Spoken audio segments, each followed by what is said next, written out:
Bon, ben les gars, je sais pas ce qu'on a fait, hein, mais c'est encore nickel, hein, par rapport au trade. On est en train de détruire le game dans tous les sens, à la fois sur le TH et également sur le BTC. C'est n'importe quoi. On va regarder ça sur, bien entendu, les vidéos et l'analyse. C'est-à-dire que, bon, ben, on est passé à l'achat. Pour ceux qui voulaient initier ce trade encore et toujours, sur les 21 484 dollars et les TP ont été placés, bien entendu, hier. Pour le montrer, on retourne le 11 septembre, c'est-à-dire hier, parce qu'aujourd'hui on est le 12. On voyait bel et bien cette construction en triangle, l'achat dans ce rectangle vert et par après, pardon, l'extraction vers le haut. On a mis tout le plan de trading en place hier. Donc c'est pas genre, ah regardez, on a vu un point d'achat, mais voilà, on va pas plus loin. On met le stop loss, on met le point d'entrée, on met le TP de sécu, TP1, TP2 et même le TP3 qui doit être beaucoup plus haut, TP3. Tout a été placé et actuellement où est-ce qu'on en est? On a été chercher le TP de sécu, on a presque le TP1, donc plus que quelques dollars, encore un petit pump, petit BTC et c'est bon, on y est. Et TP2 et TP3 placés et ça sera réglé. Beau pump pour celui-ci, on va regarder où est-ce qu'on en est. Et vis-à-vis de ce que je lis, je vous le dis tout de suite, j'ai envie de croire à un pump qui va pas être, gentillet, d'accord? Vraiment, j'ai envie de croire en un pump qui va juste être ultra, ultra, ultra violent. Maintenant, n'empêche, c'est juste une envie et par rapport à ma lecture que je vais vous donner, en fait, ce résultat. Mais heureusement pour nous, on a un risk management, on sait déplacer nos stop loss, on sait prendre des TP et cetera. Et même si vous également, vous dites: «Oui, moi aussi CMA, je vois un pump fou et let's go 24 000», sachez une chose, c'est que parfois, eh bien, notre envie ne se réalise pas et c'est même la plupart du temps comme ça. Donc, gardez encore et toujours votre méthodologie de trading, votre méthodologie de tenue de votre trade, et c'est-à-dire que, bah, votre stop loss qui a été placé, je sais plus, bref, il était en dessous.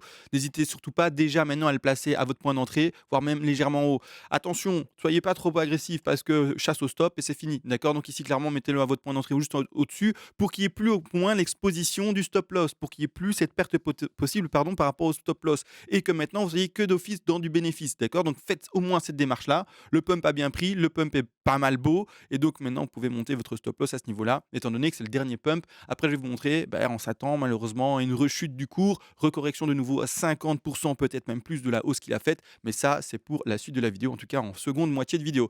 Mais non n'empêche, on va analyser ça. Bon, cette 5 là, pourquoi est-ce que je dis que j'ai envie de croire qu'elle monte? Alors premièrement également, le fameux triangle. Le triangle en fait, soyons honnêtes, hein, il a été détruit, hein. Il a été détruit même si le point d'achat est propre et cetera.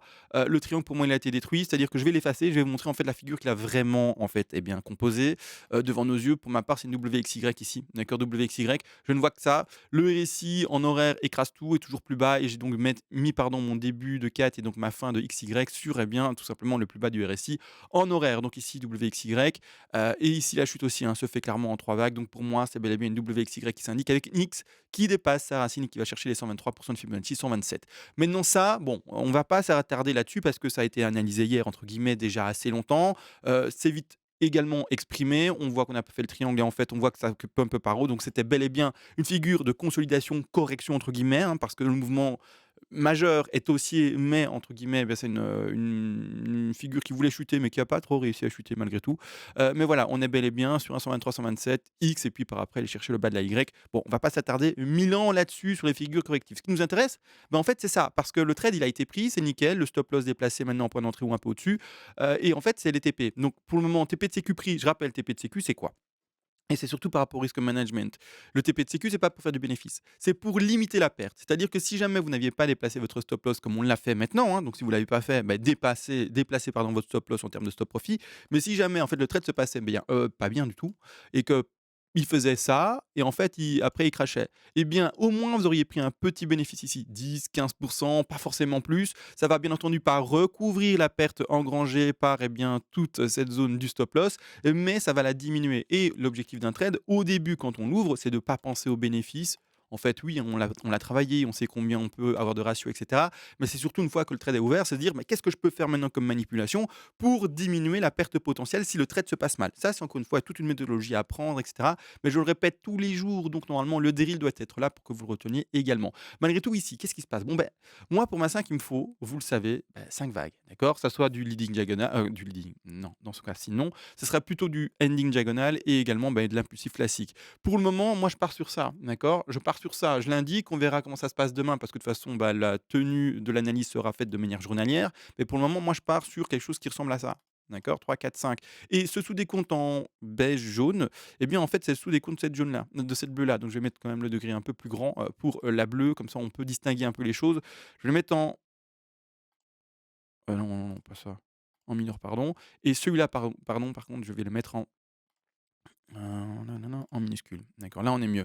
Et donc moi je vois ça pour le moment. Et donc c'est-à-dire que pour voir ma 5 qui a ses objectifs déjà travaillés, hein, on a notre TP de sécu, et cetera. Tout est bon. Oups, mince, désolé. Tout a été bien placé hier, d'accord? Donc c'est-à-dire on a pris notre Fibonacci d'extension. Je remonte en 3 secondes, on va pas s'attarder là-dessus 1000 ans, hein, d'accord? On va s'attarder maintenant sur les tout, des comptes. On replace ça en bas de 4, le niveau d'achat et vous voyez bien qu'en fait, ça n'a rien changé par rapport à hier, on est bon.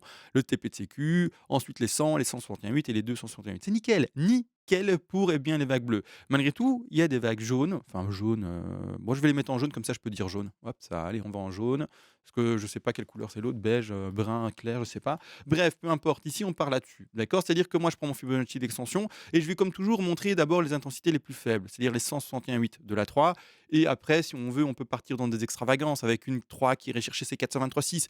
Mais voilà, ça on le 423,6 c'est encore plus haut, d'accord? Là c'est seulement les 361,8 mais 423,6 là c'est vraiment en fait partir sur des extensions folles, voir des trucs de dingue. Oh, doucement, d'accord? La fusée, si on veut, mais peut-être plus tard. Maintenant, on reste sur des choses réalistes et on n'a pas envie de forcément voir un to the moon parce que parfois, en fait, des personnes vont attendre ce fameux to the moon, se disent: «Beh, ça y est, c'est to the moon». Elles attendent que ça monte, mais malheureusement, ça ne monte jamais jusqu'à leur objectif. Elles prennent pas de bénéfice et en fait, c'est le bec dans l'eau. Vous avez fait un trade qui n'aura pas tenu parce qu'en fait, pas de prise de bénéfice et puis après, ça recrache par derrière et prise du stop loss et c'est terminé, perte sèche et c'est fini. Donc nous, on préfère partir sur d'abord une élaboration avec une hausse. Il est vrai, c'est sympa de voir ça, hein, ça va dans l'érection, mais d'avoir une perspective faible haussière, d'accord? Pas quelque chose qui va to the moon directement. Donc la hausse ici, qui est en train de s'émerger, de s'entamer, peut aller sans le moindre problème actuellement à 23 027, d'accord? C'est un objectif minimum statistique, d'accord? Après, c'est plus. Mais là, je vous donne vraiment finalement le scénario le plus pessimiste dans la hausse, d'accord? Donc 23 031. Par après, correction de 4. Alors, on le voit. Là, il faut même pas que je mette mon Fibonacci. Le Fibonacci ici de retracement de 2, il est fort, d'accord? Mémo technique, quand la 2, eh bien, elle est forte, normalement la 4 est plutôt faible. Donc on va privilégier pour un retracement de 4, donc je mets mon Fibonacci ici de retracement, boum, de cette manière-là, plutôt les 23,6, voire même peut-être dépasser vers les 38,2, mais l'objectif à privilégier théorique, c'est plutôt ici, d'accord? C'est-à-dire les 23,6.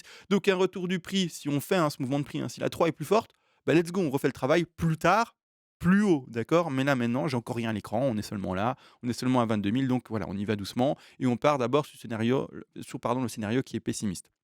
Et encore pessimiste, hein, bien entendu, on a compris, c'est quand même pas mal optimiste vu que de toute manière, on est dans le bon trade et tout se passe bien pour nous.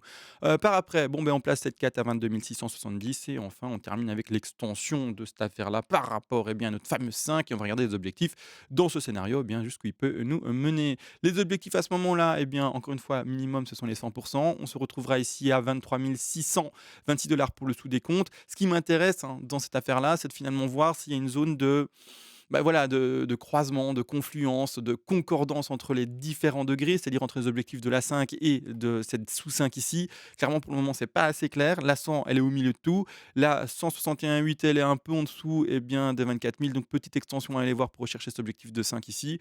Malgré tout, voilà, j'ai l'impression quand même il y a moins de difficultés à corréler ces 2 objectifs-là que le 100 et celui-ci. Donc je vois mal en fait une 5 peut-être freiner là. N'empêche, il y a pas de «je vois mal» et ça là, c'est de l'interprétation personnelle. C'est presque de l'émotionnel qui parle, d'accord? C'est vraiment de la subjectivité. Il faut juste que quand vous tenez votre trade, il y ait pas de, subjectivité comme je suis d'ailleurs en train de le faire. Je devrais pas le faire, mais c'est vraiment juste et uniquement de: «Je tiens mon trade, point barre, j'ai mis mes TP, point barre». Maintenant la seule chose que vous pouvez indiquer, eh bien, sur vos TP par rapport à votre conviction peut-être un peu émotionnelle ou subjective ou par rapport à une indication technique, que vous pouvez avoir, c'est vous dire: «Bon, ben, voilà», comme je crois par exemple, hein, je donne un exemple, on met un scénario, vous êtes en train d'analyser, vous vous dites: «Bah, moi je crois fortement à un BTC qui va aller quand même à 24 000 parce que je sais pas, peut-être qu'en face il y a une résistance», je dézoome, peut-être qu'il y a une forte résistance, bah, voilà, il y en a ici, voilà. Moi je crois quand même qu'en fait on va percer tout ce range-là et on va aller chercher la borne haute des résistances précédentes.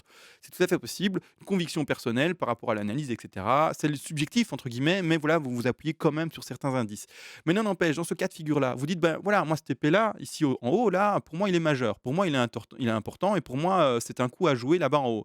Donc c'est-à-dire que vous êtes tout à fait libre de faire ceci, d'accord? Prendre toujours le TP de sécu, ça se discute pas. Celui qui ne l'a pas pris, bah, tu fais mauvaise route, c'est pas bon, il faut le prendre. Donc maintenant normalement, si tu l'as pas pris, beh, prends maintenant un TP de sécu à 22 300, d'accord? tu aurais eu du coup, plus de «thunes» entre guillemets, mais on s'est compris. C'est un TP à prendre et point, c'est la règle, d'accord? C'est la sécurité, c'est le risk management et c'est la manière de faire pour tenir un trade. Maintenant n'empêche, si tu te dis: «Bon voilà, moi c'est là-bas, on les 24 000», qu'à la base ça avait fait 25%, 25%, 25% pour ensuite, eh bien, accumuler toutes les ventes et ne pas avoir tout vendu, garder 90% dans sa vente et 10% encore bien entendu dans la course pour si jamais, eh bien, ça va plus haut. Ça, j'ai expliqué dans la vidéo d'hier, d'accord? Donc ça, c'est toute la tenue d'un trade. Mais si tu te dis: «Ben non, mais moi, voilà, comme dit, je me répète là, 24 000, 24 000, 24 000, 24 000, tous mes indicateurs m'indiquent 24 000». Bon, ben, qu'est-ce qui se passe? Ben là, par exemple, prends plus qu'un 20% et là, tu prendras un 35% pour donner un exemple, d'accord? Mais c'est un exemple, hein. Ou alors tu prends plus que 10 et là, eh bien, tu mets la différence et tu prends 40 peut-être, d'accord? Donc c'est à toi de voir. Mais tu dois prendre tous les TP. Les TP ont été placés pas pour rien, d'accord? Peu importe, tu dois les prendre, mais tout ce que tu peux faire, c'est finalement manipuler par rapport à ton analyse et la conviction qu'il pourrait aller chercher fortement certains niveaux, eh bien, l'exposition finalement de prise de bénéfice par rapport au TP. C'est la seule chose que tu peux faire, d'accord? Après, tu modifies rien, d'accord?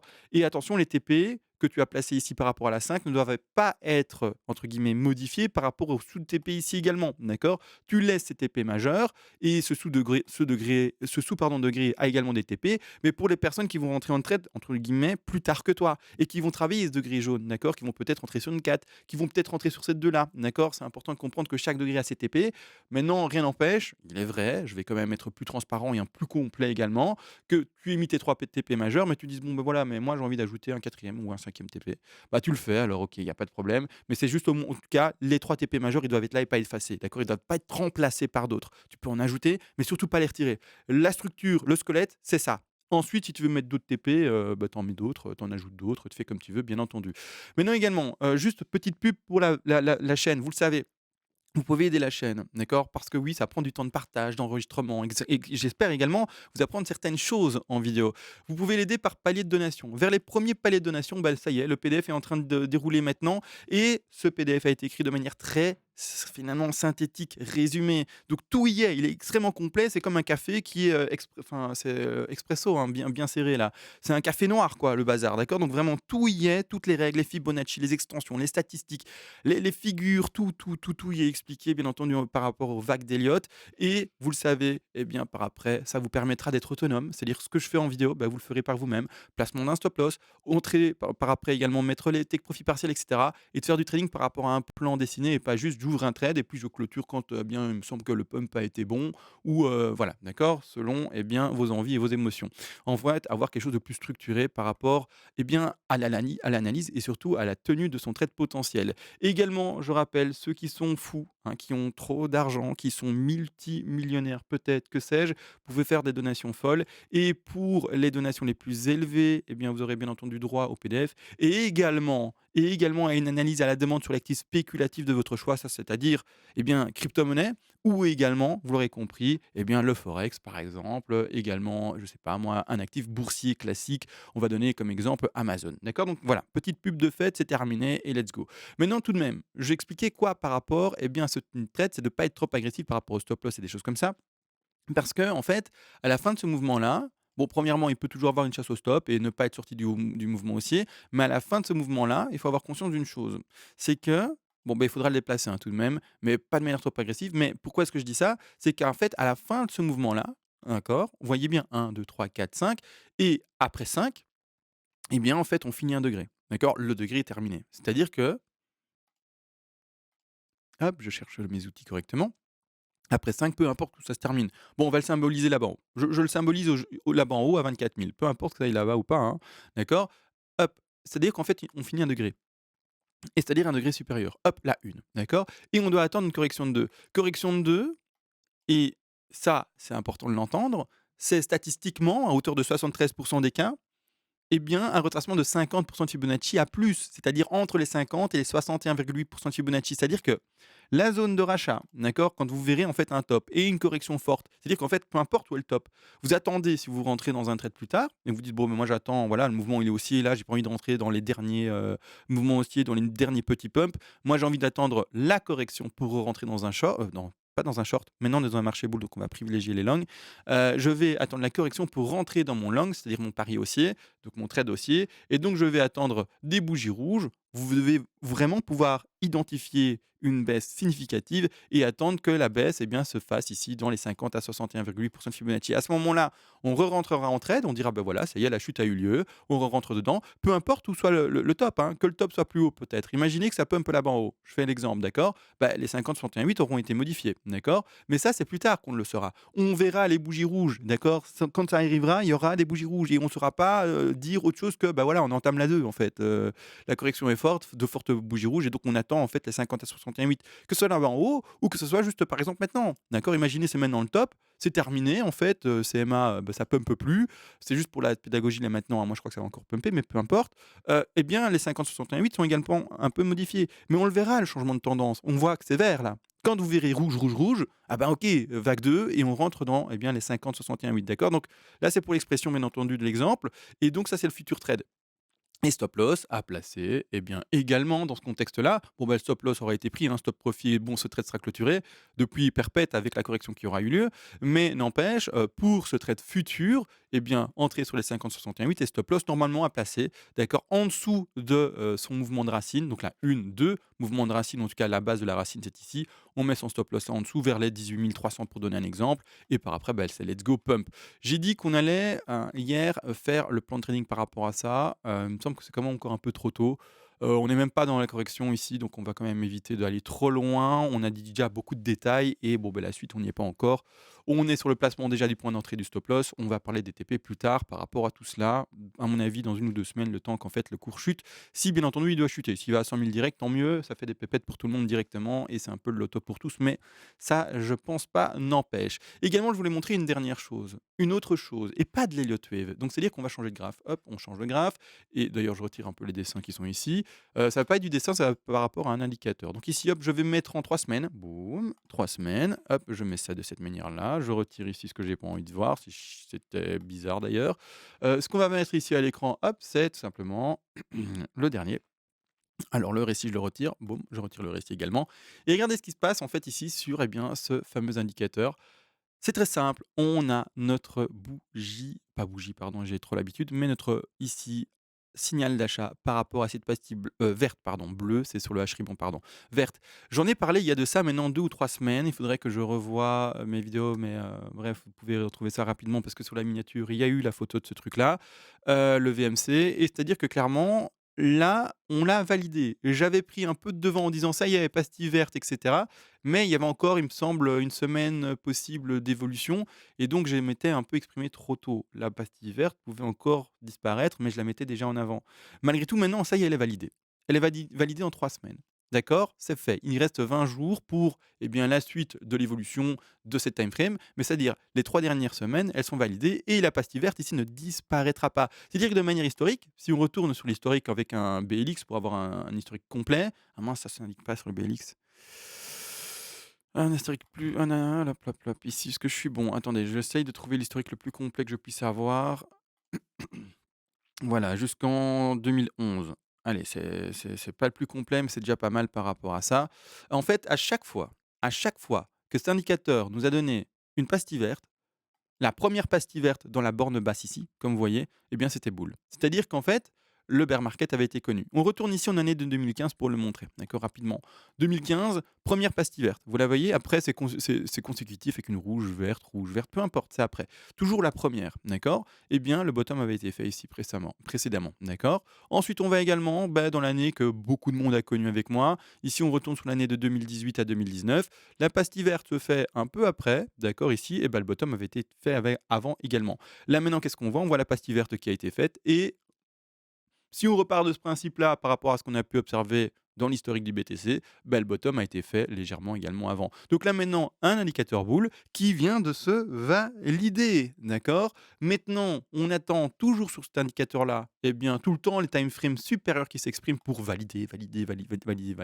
Mais au plus la time frame est grande et au plus en fait elle va s'exprimer avec une latence, d'accord? C'est-à-dire que par exemple là, je suis passé en monthly, qui d'ailleurs a encore 18 jours pour se valider, d'accord? Donc ici, on ne peut pas normalement l'exprimer, mais on attend tout cela. Il n'y a pas encore de pastilles vertes, mais les pastilles vertes dans cette time frame-là se font vraiment beaucoup plus tard. Donc elles se font également, mais plus tard, avec un signal encore plus tardif que le 3 semaines. Donc ici, le bottom a bel et bien été fait. Signal vert, en monthly, c'est un signal encore plus fort, d'accord? C'est vraiment encore plus soutenu comme signal. Ici, signal vert également encore un peu plus tard, mais voilà, à chaque fois, eh bien, nous avons notre bull run et par après, bon, bah, maintenant ce qu'on attend, c'est tout simplement, eh bien, le momentum qui s'indique, et avec, eh bien, simplement ce changement de momentum et donc c'est-à-dire, en fait, tout simplement, on le voit, la pastille verte qui va également s'indiquer. Pour le moment, bah, c'est pas le cas, il y a pas encore en monthly, mais elle devrait arriver sous peu si, bien entendu, on est bull et la 3 semaines nous dit qu'on est clairement bull, vous le, voyez également. Bon, il y a pas grand-chose à ajouter par rapport à cet indicateur, il est très visuel, très simple, c'est un peu comme le H-ribbon, on voit une pastille bleue, bah, c'est go, d'accord? Donc on va aller sur le H-ribbon, on va d'ailleurs se mettre dans la time frame dans laquelle on doit être pour travailler le H-ribbon. Le H-ribbon, eh bien, ce sont des moyennes mobiles par rapport au H-rate en daily. Donc on va se mettre en daily pour travailler cet indicateur-là. On va vite se mettre en H-ribbon. Où est-ce que tu es? H-ribbon ici. Je retire ici le VMC. Et comme on voit, pastille bleue.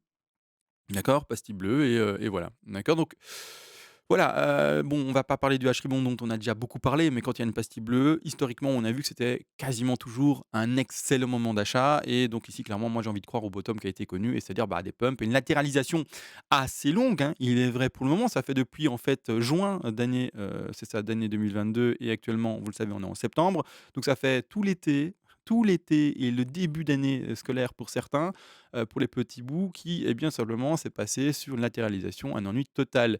Maintenant, clairement, on ose espérer que ça va refaire, en fait, entre guillemets, hein, pour avoir un peu de spectacle, comme en année de 2018 vers 2019, une latéralisation longue, d'accord, pour enfin s'extraire et avoir une volatilité à nouveau accrue. Maintenant, pas oublier que bon, bah, il y a des pièges qui peuvent se refaire, et cetera, et que c'est tout à fait possible également qu'on fasse ceci sur le court. C'est des choses, hein, qu'il faut, bien entendu avoir, à l'esprit, c'est-à-dire que ça peut pumper et puis après refaire ça, d'accord? Mais voilà, c'est pour ça également que les investisseurs, faites du DCA, c'est-à-dire de l'achat par palier de temps. Achetez toutes les semaines sur, par exemple, une période de 6 mois à 1 an et demi et ça vous permettra d'avoir, si le prix, par exemple, fait ça, ben, un prix moyen qui se situera plus ou moins de cette manière-là, là au milieu, d'accord? Si jamais le cours, au contraire, il ne devait pas faire ça, mais il devait faire ça, bah, en faisant de l'achat par palier, vous achetez un peu là, un peu là, un peu là, bah, finalement, ça fait un prix moyen qui va suivre également, comme une moyenne mobile, et bien le prix. Et donc, les investisseurs, c'est pas compliqué, hein. Vous faites pas d'analyse, hein. Vous regardez pas le prix, hein. Si peut-être vous dites: «Bon, bah, ça a chuté de 70 sur le BTC». Bah, les prix sont intéressants, on n'est pas au top, d'accord? Donc une correction de 70 c'est intéressant et donc commencez à faire du DCA, de l'achat par palier de temps et vous aurez un prix tout à fait correct par rapport au réel prix à venir, parce qu'on ne sait pas ce qu'est le prix à venir du BTC. C'est bien beau mes analyses. Oui, on tombe juste très souvent, mais est-ce que pour autant on lit l'avenir? Non, d'accord? Il faut avoir cette finalement cet aspect humble en soi et pas de se dire: «Beh, moi je sais». Personne ne sait, pas vous, pas moi et donc c'est important de l'entendre et de le comprendre. Bon, tout a été dit, beau trade à tous. Franchement, bah, il est gagnant donc celui qui perd ce trade-là, bah, je sais pas ce que tu as fait. Tu étais absent, qu'est-ce qui se passe? Tu je sais pas. Libère-toi, prends un peu de temps pour ton trade et faire ce qu'il faut pour que, eh bien, tout simplement, il soit gagnant, en déplaçant ton stop vers le stop profit et en prenant ton premier TP de sécu. Bon bref, on va se laisser, on se retrouve à plus tard, vous le savez, sur le TH parce que maintenant le TH, on le travaille tous les jours également et sur ce, ciao.